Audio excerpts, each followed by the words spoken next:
Today's video is putting together a Mega Maxx plasma cutting table and workbench. I bought this from Amazon and I'll leave the link in the description below.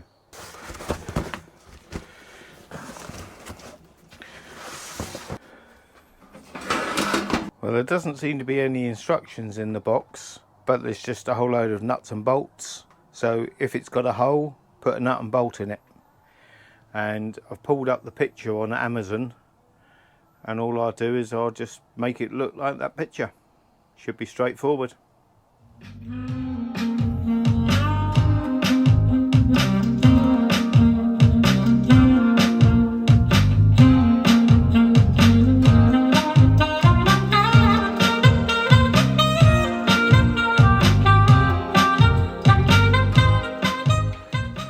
Well, that's the table assembled with all the nuts and bolts in place. Took approximately half an hour. It does come with 4 wheels to put onto the legs if you want to move it around a workshop, but I don't actually want to move it around, so I'm going to leave the legs off.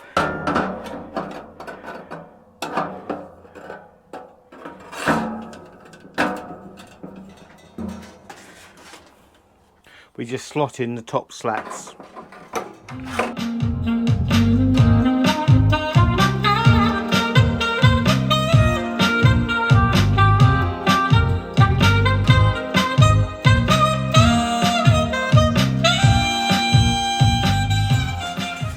Now if we were to use the plasma cutter, we can just lay the item that we want to cut on the top surface, and then we can just cut away in between the lines. Or if you were cutting around over the top, you won't be cutting through much of this, so they will hold their integrity quite well.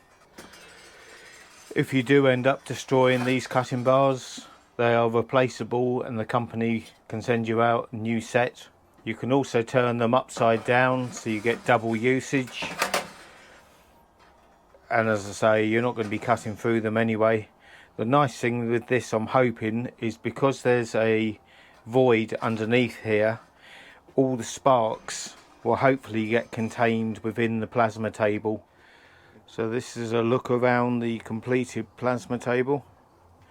It has a table surface on the base. On this end we have a pulley handle if you were to put the wheels on the bottom of the feet. Inside the tray we have a nice void underneath to catch all the sparks from the plasma. Hopefully somebody might find this useful, and thank you for watching and subscribing.